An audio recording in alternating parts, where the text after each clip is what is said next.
มันหลายเถื่อแหละนะโดยเอาง่ายๆก็คือแบบยังบ่ตรงปานใดเนาะน้องมักคนแบบนิสัยแบบใดซะน้องละทรงสิไปกันได้แน่คนบ่ใจฮ้อนแบบเข้าใจเฮาง่ายแบบสินะเวลาเฮาเว้าหยังก็เข้าใจบ่แม่นว่าสิแบบพืดพัดเลยแบบมีแต่เว้าให้น้องว่าน้องหันขี้ตัวโลดบ่ฟังเหตุผลเลยทั้งที่น้องก็ถ่ายรูปมาเบิ่งว่าน้องค้าขายของแล้วก็บางเทื่อน้องก็เฮ็ดกินข้าวตอนแลงแล้วเพิ่นก็โทรมาเลย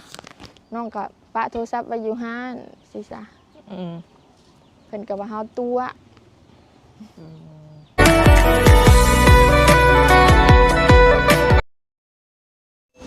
โดยสบายดี สบายดีสาวโสดจักโสดว่าโสดว่าไปก่อน โดยวันนี้ก็มีโอกาสเข้ามาหาน้องน้ำฝนเนาะโดย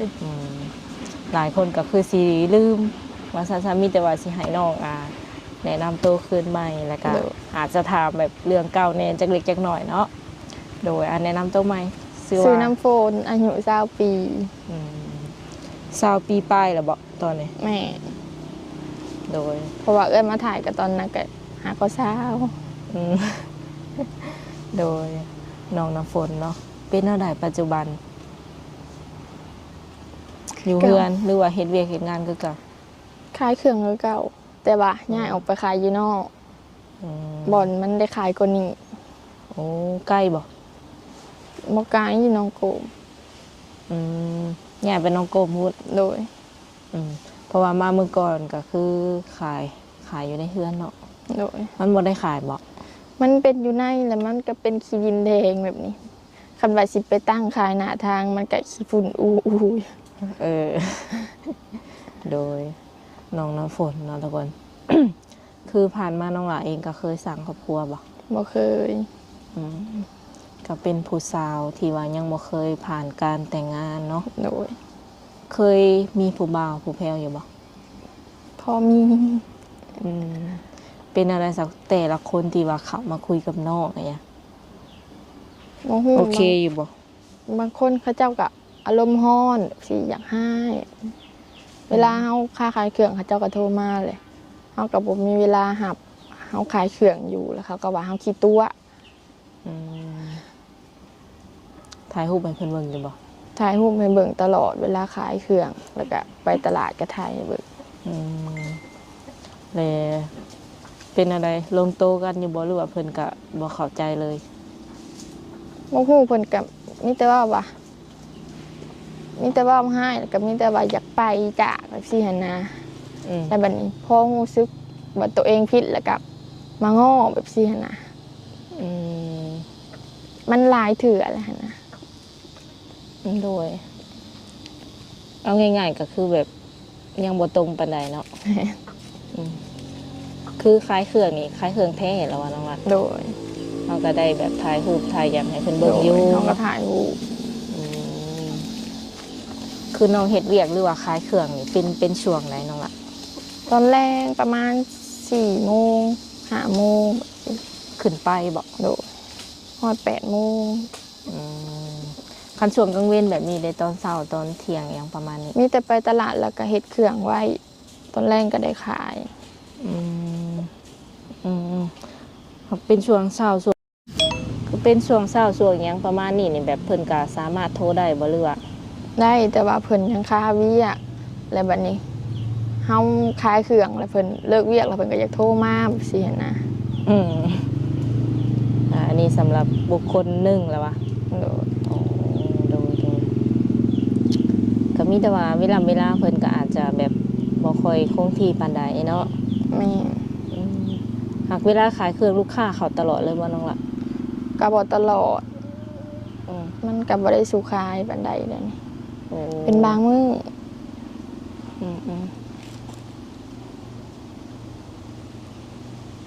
เป็นอะไรในปัจจุบันนี้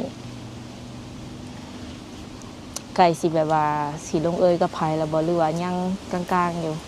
ยังกลางๆอยู่คือแบบว่าเข้ามาแล้วบางคนก็บ่ตรงสิ สิว่าในนิสัยใจคอบ่ตรงกันเนาะ โดย เข้ากันบ่ได้ก็มีหยังสิบ่ บางเทื่อเฮาเว้าไปเพิ่นก็ไปในทางเพิ่นก็บ่เข้าใจหั้นนะ อืมคือตอนนี้อายุ20ปีเนาะ โดย น้องพร้อมสร้างครอบครัวแล้วบ่ ยัง คิดว่าประมาณจักปีจักสิแบบสละโสดเลย ประมาณอีก 4-5 ปีพู้นแหละ เป็นจังได๋บ่อยากได้สามีตอนน้อยบ่ แม่น ตอนนี้20ปีเด้เนี่ยค่ะกำลังสร้างกำลังหาได้สมมุติว่าเอาปึ๊บก็สร้างไปนํกันเลยน้องคิดว่าแนวใดคะ น้องก็ยังบ่พร้อมคือเก่า โดยสมมุติว่ามีคนเข้ามาเพิ่มหรือว่าเพิ่นอยากคุยนำเฮาจังซี่นะยังเปิดโอกาสบ่ ยังเปิด หมายถึงปัจจุบันนี้เนาะก็คือยังเปิดรับคือเก่าเนาะ โดย ในใจคิดว่าผ่านๆมาเฮาเองก็เคยคุยหลายแล้วเนาะในตอนนี้นี่แบบอยากคุยทางใดเป็นพิเศษบ่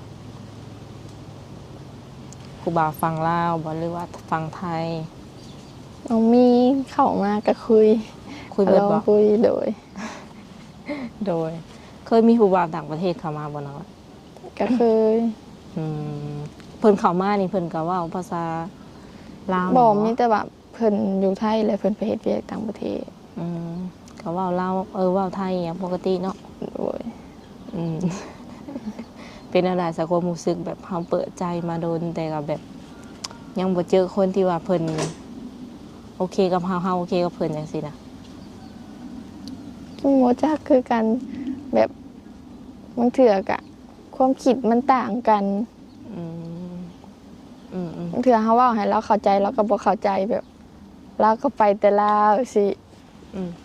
ก็เลยว่ารู้สึกว่าแยก เราให้เราไปหาผู้ใหม่สิ มันเสียเวลาเราแล้วก็นั่นนี่แหละ โอ้เราบอกเจ้าหันเนาะ โดย เจะปล่อยวางได้บ่ซะ ก็ข ห อ มาย ย ถึงว่าปล่อยเพิ่นได้บ่สมมุติว่าเพิ่นสิไปอีหลีคนคุยอะไร ก็คิดเบิ่งก่อน ก็ง้ออยู่เวลาเว่าก็ง้ออยู่ คันสิบ่ขายเลยก็ได้บ่เลยเป็นไปได้บ่สมมุติว่าบ่ขายเครื่องเลย บ่ได้ ต้องขาย ต้องทำมาหากินเนาะเพื่อปากเพื่อท้องเวลาขายเครื่องได้เงินหลายบ่น้องล่ะ บ่ฮอดประมาณ300,000 ต่อมื้อบ่ โดย เฉพาะกำไรหรือว่ารวมเบิดเลย รวมเบิดเลย บางมือมันก็ขายบ่ดี อืม ก็คือน้องน้ำฝนเพิ่นเป็นแม่ค้าเนาะขายอีหยังน้องละเว่าใหม่เด้อ ขายลูกชิ้น จนว่า FC ใหม่สิงงว่าอีหยังขายอยู่ว่าซั่น ขายลูกชิ้น โดย เว่าง่ายๆนี่อีหยังก็ซื้อมัน ปิ้งจีนแบบนี้ แต่ว่าเครื่องบ่หลายคือในเมืองแบบนี้ โอ้กับมีเล็กๆน้อยๆพอได้แบบขายดำหน่อยซื่อ โดยพอขายในแถวบ้านตัวเอง มือละ300,000กีบเนาะแต่ก็รวมหันรวมหนีเนาะยังบ่ทันได้แยก แม่ เนาะ แล้วก็ได้ไปตลาดได้ลงตลาดนี่ เฮ็ดเองทุกอย่างบ่ โดย คนเดียวเจ้า บางเทื่อน้องก็ซอยสิ ผ่านมาน้องหล่าเองก็เคยแบบไปเหตุงานเหตุการณ์อยู่หมองอื่นอยู่บ่ เคยไปเฮ็ดอยู่โรงงาน อยู่ฝั่งลาว โดย ฝั่งไทยเด้ บ่ เคยไปหรือยังไปเล่นเด้ ไปลินก็บ่เคย ลักๆแล้วแบบน้องมักคนแบบนิสัยแบบใดซะน้องล่ะ คน ทรงสิไปกันได้แน่ คนบ่ใจฮ้อนแบบเข้าใจเฮาง่ายแบบสินะเวลาเฮาเว้าหยังก็เข้าใจบ่แม่นว่าสิแบบพืดพัดเลยแบบมีแต่เว้าให้น้องว่าน้องหันขี้ตัวโลดบ่ฟังเหตุผลเลย เออ ทั้งที่น้องก็ถ่ายรูปไปเบิ่งว่าน้องค้าขายของแล้วก็บางเทื่อน้องก็เฮ็ดกินข้าวตอนแลงแต่เพิ่นก็โทรมาเลยน้องก็ปะโทรศัพท์ไว้อยู่ห้านสิซะเพิ่นก็ว่าเฮาตัว หลักๆแล้วอยากคุยผู้บ่าวแบบประมาณอายุประมาณเท่าไหร่ ประมาณ40-50ประมาณนี้ เจ้าสาว40ขึ้นไปแบบ60อหย่างประมาณนี้มีสิทธิ์อยู่บ่ โดยก็ลองลมเบิง ยังได้อยู่เนาะแสดงว่าเคยเห็นอยู่แล้วว่าผู้บ่าวแบบรุ่นใหญ่40 50 60 ปี เคย ทรงสิโอเคอยู่บ่สมมติว่าคบกัน เคยเห็นอยู่ว่าอะไรแบบครูก็จะเอาแบบปลาสิว่าไหนอายุต่างกันอย่างสินะ เคย หรือว่าบ้านแถวบ้านนะคะเพิ่นก็ยังบูลลี่อยู่บ่เรื่องอายุแบบต่างกันยังประมาณนี้ ก็เห็นเพิ่นเอาลงแหละเห็นเพิ่นคอมเมนต์อีหยังก็เห็นอยู่ บ่หมายถึงแบบผู้ใหญ่แถวบ้านเฮาจังซี่นะสมมุติว่าเฮามีแฟนอายุหลายเนาะอายุรุ่นลื่นกันหลายหรือว่า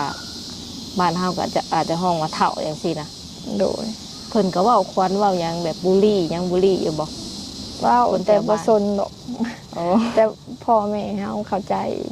เออแสดงว่าเว้าอยู่หักน้องบ่แค่ โดย สมมติว่าได้เนาะอันนี้ก็คือเว้าไว้ก่อนสิว่าอะไรคือในใจนี่หมู่เว้าอยู่แต่ว่าเจ้าบ่อายจังซี่ โด บ่ ย ไผสิว่าอะไรก็บ่อาย โดย ควงแขนไปหันไปนี่ก็ทรงสิได้อยู่บ่ โดย อืมตอนนี้ก็คือว่าอยู่บ้านเนาะอาชีพหลักเป็นแม่ค้าเนาะคันว่า FC เพิ่นสิมาหานี่เด้น้องอะ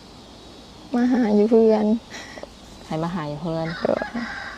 คือแนวไหนต้องพักเวียกบ่ ต้องเศร้าขายเครื่องแบบสิ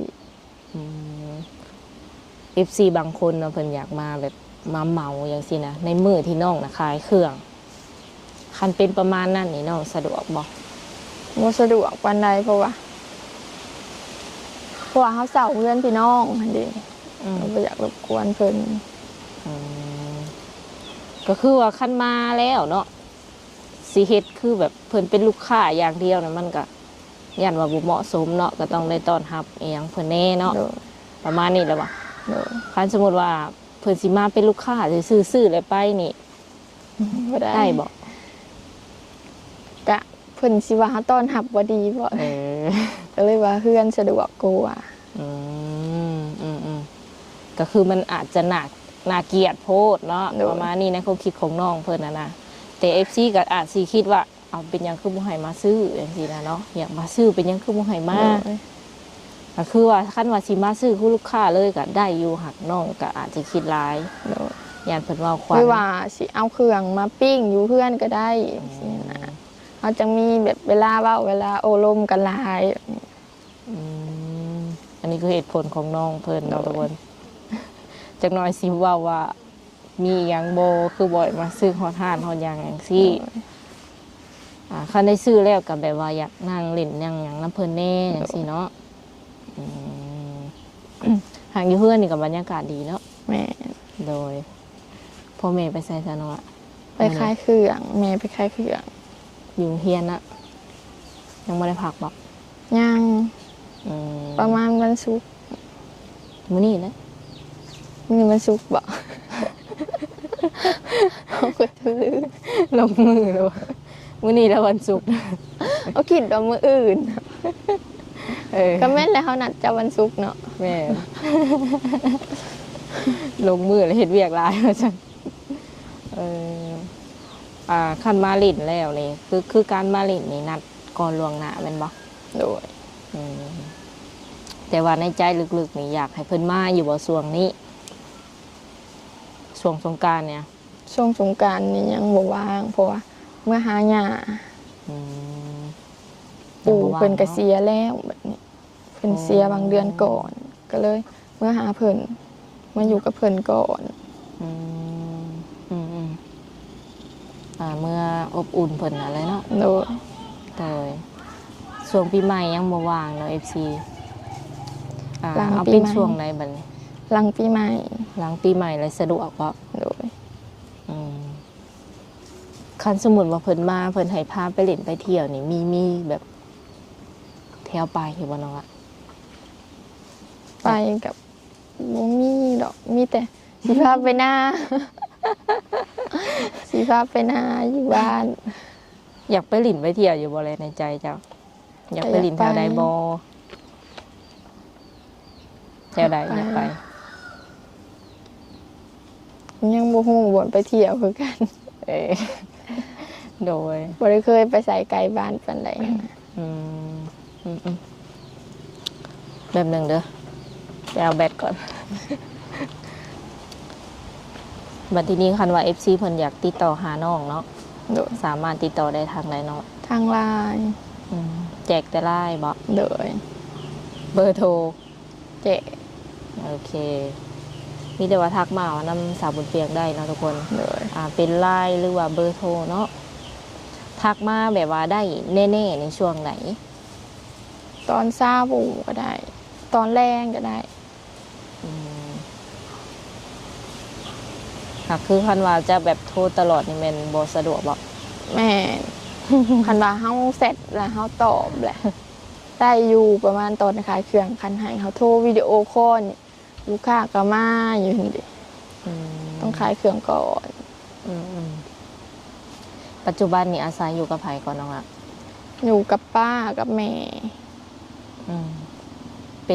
นลูกคนที่เท่าไหร่ ลูกคนที่1ลูกกบ รวมๆแล้วมีอาน้องจักคน 3 3ทั้งน้องเนาะ โดย แล้วก็มีน้องยิงหรือว่าน้องหยังยิงหรือทราย ยิงผู้หนึ่งชายผู้หนึ่ง เพิ่นใหญ่แล้ว โดย อยู่เพื่อนน้องหลานนี่รักๆนี่ไผเป็นแบบว่าเสาหลักของครอบครัวเลย แม่ การใช้จ่ายทุกอย่างนี่มันขึ้นกับแม่เนาะ แม่เนี่ยอยู่ในกินแต่ละมื้อกับแม่ อืม พ่อเพิ่นก็ได้เป็นรายเดือนบางเทื่อเพิ่นก็ส่งมาให้แม่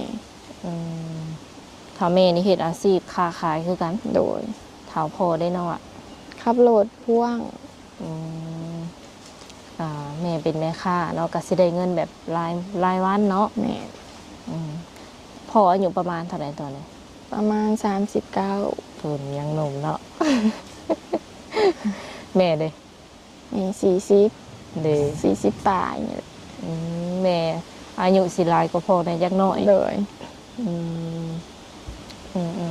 หัก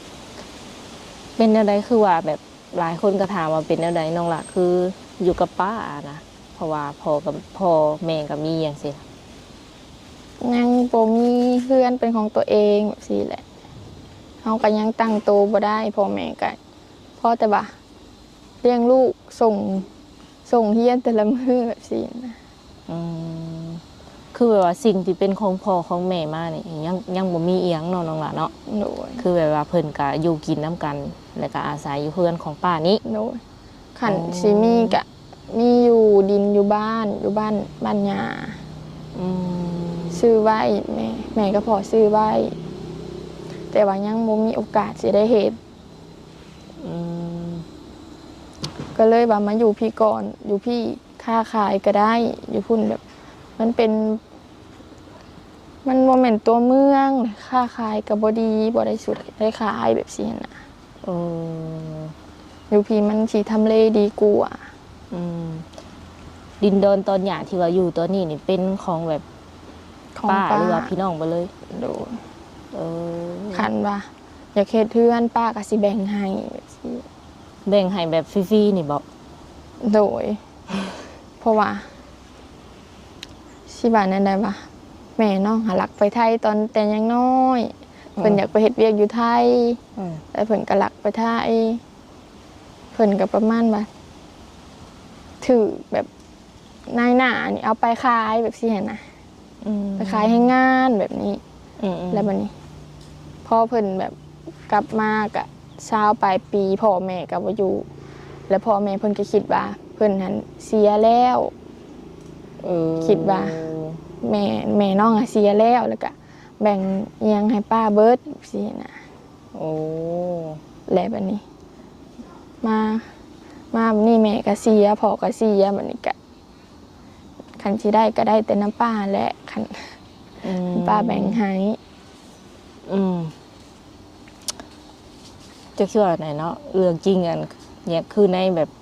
ในหนังเนาะ แม่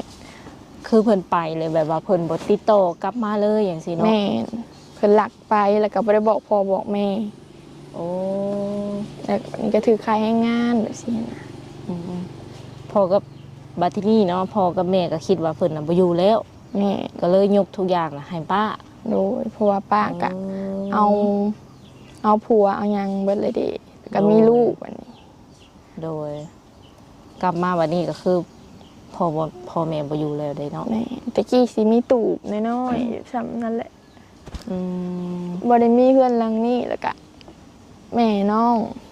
งเห็นแบบตูบน้อยๆแล้วก็แม่น้องก็กลับไปไทยอีก ไปตั้งตัวอยู่ไทยอีกแล้วก็มาเฮ็ดเพื่อนหลังนี้